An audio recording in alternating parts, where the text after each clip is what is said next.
가장 정다운 이름 어머니, 가장 아름다운 이름 어머니. 우리가 태어나서 처음 배운 이름 엄마.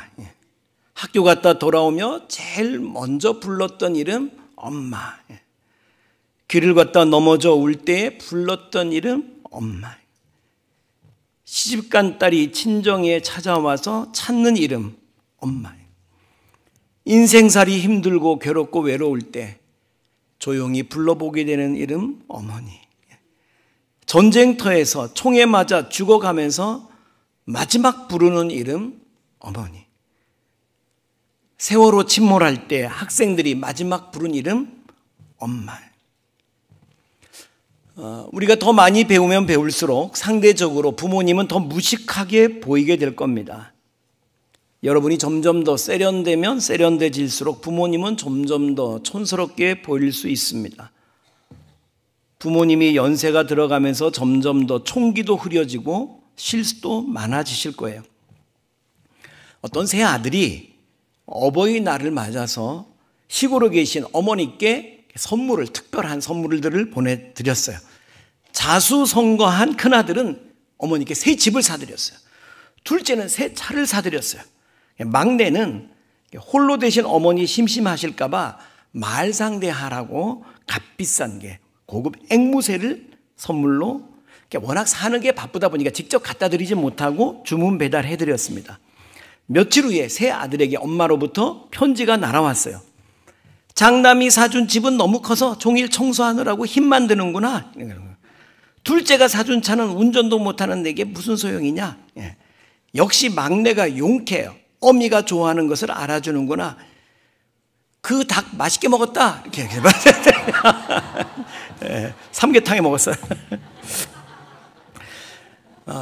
이제는 더 이상 부모님이 내게 어떤 도움도 될 수 없다는 사실을 깨닫는 날이 옵니다.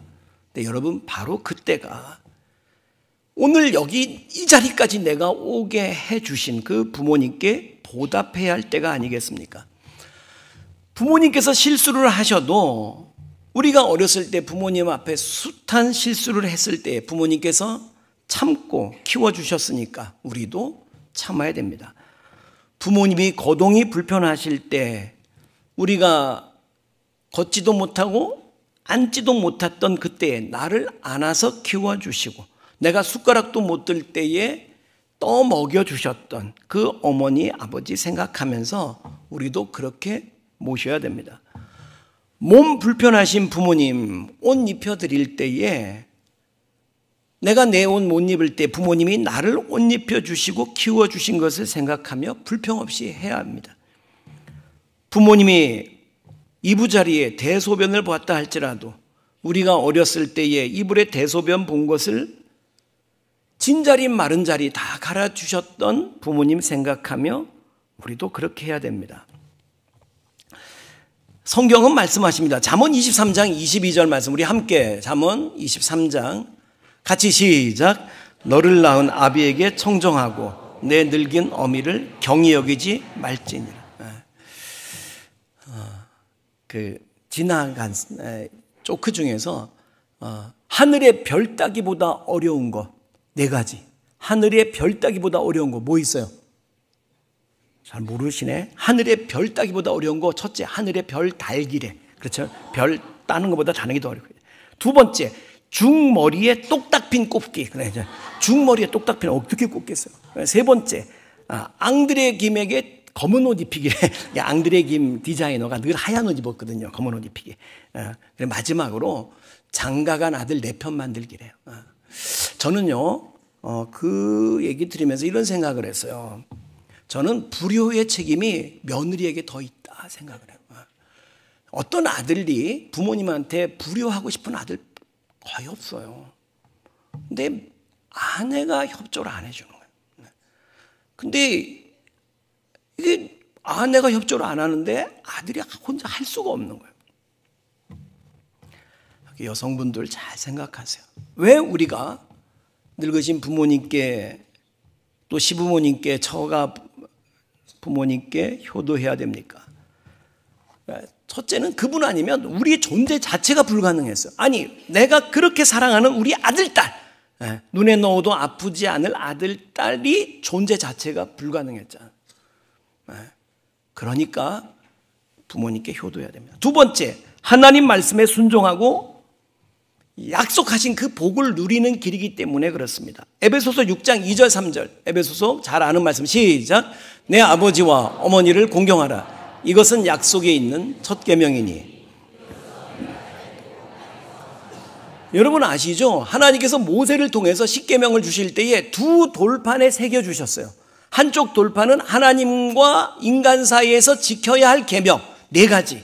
한쪽 돌판에는 인간과 인간 사이에서 지켜져야 할 계명 6가지. 이 두 번째 돌판의 첫 번째 계명이 내 부모를 공경하라는 거예요. 5번째, 전체로 보면 5번째 계명이 되고, 인간관계 가운데 첫 번째 계명. 근데 이 인간관계 가운데 첫 번째 계명, 요 계명의 특징이 뭐냐면 다른 모든 10계명, 나머지 계명은 전부 다 안 지켰을 때 벌을 받는 거예요. 안 지켰을 때. 근데 이 계명은 지켰을 때 복을 받는 계명이에요. 복을 받는 계명. 고린도전서 14장을 보면요, 여러분 이 영적 원리를 아는 게 아주 중요합니다. 하나님은 무질서의 하나님이 아니라 질서의 하나님입니다. 한번 따라합시다. 하나님은 질서의 하나님.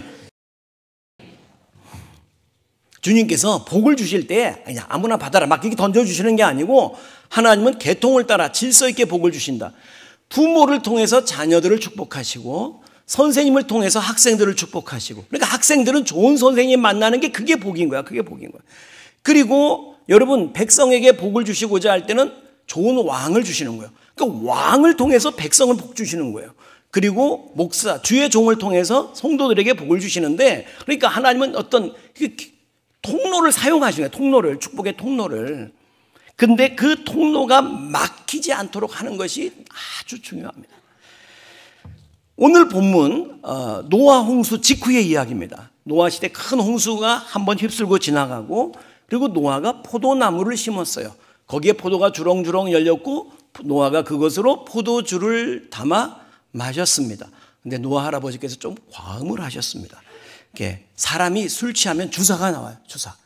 술버릇이 나오는 거죠. 어떤 술버릇이 있습니까? 어떤 사람은 그냥 먹으면 마시면 말이 많아지는 수다를 떠는 이제 그런 사람도 있고, 어떤 사람은 그냥 막 우는 스타일도 있고, 어떤 사람은 자는 게 제일 이뻐. 그래도 자는 게 제일 이쁜 거예요.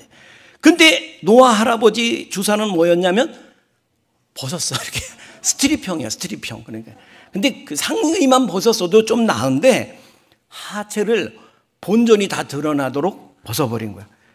그리고 잠이 들었는데 둘째 아들 함이 그 모습을 봤어요. 자, 아버지가 깨벗고 자는 모습을 봤어요. 그러면 어떻게 해야 돼요? 덮어드려야지. 덮어드렸어야지. 근데 함은 그러지 않았어요. 나는 봤다, 나는 봤다, 나는 봤다. 그 함의 말을 전해들은 형 셈과 동생 야벳은 달랐어요. 어떻게 합니까? 아버지 겉옷을 가져다가 뒷걸음질 쳐들어가서 하체 안 보려고, 그리고 덮어드렸어요. 노아가 술이 깬 후에 이 모든 사실을 알게 되고 둘째 함, 나는 봤다, 나는 봤다 했던 그 아들에게 경노합니다. 25절 말씀, 본문 25절 같이 시작. 자, 이 가나안이 함의 아들인데, 그러니까 우리가 누가 아비 그렇게 부르잖아요. 아들도 장성하면. 그래, 그 대표 이름을 부른 거예요. 그 함의 가족은 저주를 받아 그 형제들의 종들의 종이 되기를 원한다. 물론 노아가 안 그랬으면 좋아요. 아버지가 아무리 속상한다고 아들을 저주할 일은 아니었는데 저주를 퍼부었어요. 저주를. 그리고 자기를 덮어준 셈과 야벳에 대해서는 26절 27절 말씀, 26절 27절 시작.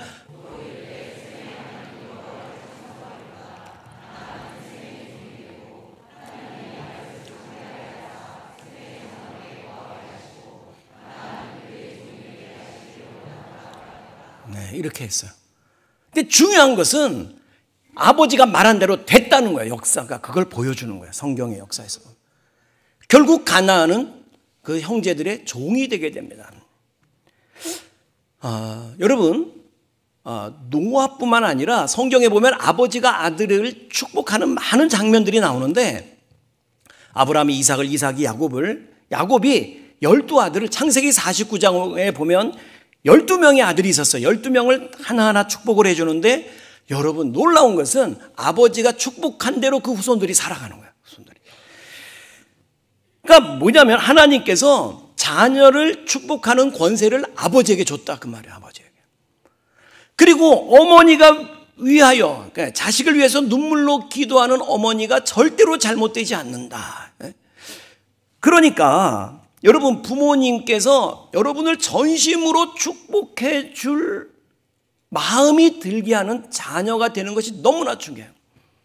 부모님께 서운해서 부모님 마음에 서운함이 있으면 복이 막혀버리는 거예요. 하나님, 이 자식에게는 꼭 복 주셔야 됩니다. 하나님, 우리의 이 아들 꼭 잘되게 해주셔야 됩니다. 이 딸, 이 소중한 딸. 근데 여러분은 정말 부모님이 여러분을 전심으로 축복하고 싶은 마음이 들도록 그렇게 살고 계십니까?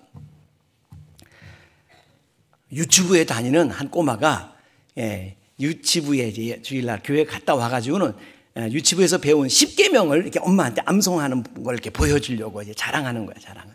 첫째는, 둘째는, 셋째는, 넷째. 5째 계명을 외우는데 이렇게 외우는 거야. 네 부모를 공격하라. 그런 거야. 네 부모를 공격하라. 네 부모를 공격하라. 그러니까 엄마가, 공격하라가 뭐야? 5번째 계명, 네 부모를 공경하라. 따라해봐, 공경하라. 그러니까 꼬마애가 묻습니다. 엄마, 공격하라고 공경하라고 어떻게 다른 건데? 이렇게 물었어. 그러니까 엄마가, 공경은 엄마 말 잘 듣고 엄마 사랑하고는 거고, 공격은 엄마한테 막 큰 소리 치고 덤비고 말 잘 안 듣는 거지. 그러니까 아이가, 그렇구나. 근데 엄마는 왜 할머니한테 공격해? 그랬어요. 늘 봤어. 여러분, 애들이 다 보고 있어요. 그리고 제가 예언할게요. 그대로 받을 줄로 아세요. 성경에 네가 심은 대로 거두리라. 스스로 속이지 말라. 심은 대로 거두리라 그랬어요. 그러니까 오늘 10계명의 5번째 계명, 네 부모를 공경하라. 이 계명은 네 자식으로부터 공경받도록 그렇게 살아라. 이렇게 해석해도 전혀 틀리지 않는 계명입니다. 여러분, 효도하고 효도받게 되기를 축복합니다. 그리고 우리가 부모님께 효도하고 공경해야 되는 3번째 이유, 부모님은 하나님의 대리자시기 때문에 그렇습니다. 따라합시다. 부모님은 하나님의 대리자시다. 여러분, 이스라엘 탈무드 아시죠? 탈무드에 이런 글이 있습니다. 나는 너를 업어줄 등이 없어서 네 어머니를 네 곁에 보냈다. 나에게는 너를 안아줄 가슴이 없어서, 영이시니까, 하나님은 영이시니까 너를 안아줄 가슴이 없어서 네 어머니를 나 대신 네게 보냈다. 내게는 네 손 붙들고 걸어갈 손이 없어서 네 어머니를 보내어 네 손 붙들고 걸음마부터 가르치게 했다. 나에게는 젖이 없어서 네 어머니를 내게 보내어 생명의 젖줄을 내게 물려주었노라. 부모님은 하나님의 생명의 대리자로 여러분에게 오신 거예요. 그리고 그래서 하나님의 사랑과 부모님의 사랑이 꼭 닮은 겁니다. 여러분, 남들은 다 우리가 잘못해가지고 손가락질하고 허물을 가지고 조롱하고, 우리가 그런 죄를 졌을 경우에 세상 사람들은 다 나를 포기해도 여러분 절대로 포기하지 아니하시고 치맛자락으로 덮어주시는 그 사랑은 예수님의 대속의 사랑인 거예요. 사랑. 중국 스촨성에 지진이 일어났었던 때가 있었죠. 가옥들이 막 다 무너졌어요. 생존자 구조 작업을 하던 구조대원들이 아기를 가슴에 젖을 물린 채로 척추가 부러져 죽어 있는 어머니를 발견했습니다.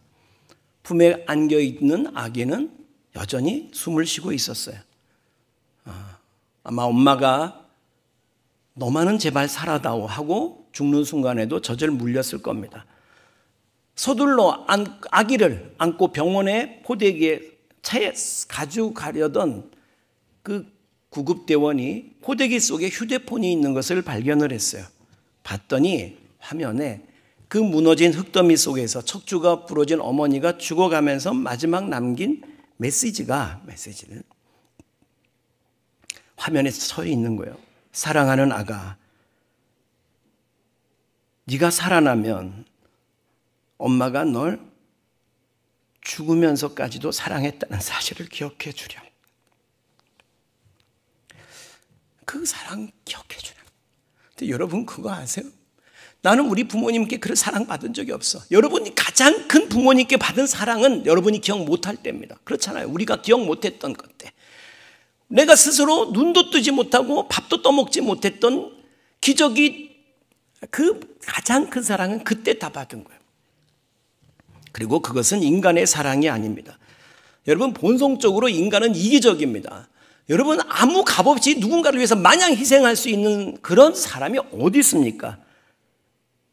근데 부모님은 자식한테 그런, 그 사랑은 인간을 살리려고 십자가에서 대신 죽으신 예수님의 사랑의 대리자기 때문에 가능한 일이에요. 그러니까 부모님께 잘못하는 것은 곧 하나님께 잘못하는 겁니다. 부모님께 잘하는 것은 하나님께 잘하는 겁니다. 부모님께 어떻게 해야 됩니까? 첫째, 덮어주며 부모님의 허물을 아까 샘과 야베처럼 덮어드려야 돼요. 어떤 목사님 가정에 목사님과 사모님이 부부싸움을 하는데, 사모님이 고등학교 시절에 일진이었대요. 일진 짱이었어요. 그러니까 목사님을 2단 옆차기로 그냥 돌려차기로 차버린 거예요. 목사님이 몸져 눕게 됐어요. 그 집 앵무새가 그 모습을 다 보고는 이제 앵무새가 떠드는 거야. 나는 봤다, 이러고 있는 거야. 나는 봤다. 사모님이 2단 옆차기로 차는 거 봤다. 나는 봤다. 이 또 일진 출신 사모님이 열이 받쳐가지고 그 앵무새 머리카락을 다 뽑아버렸어요. 이렇게 다 뽑아버렸어요. 근데 이제 목사님이 몸져 누웠다는 얘기를 들은 그 교회 장로님이, 대머리 장로님이 문병을 하러 온 거야. 문병을. 그 장로님을 앵무새가 딱 보고는 그랬다는 거야. 너도 봤니? 너도 봤니?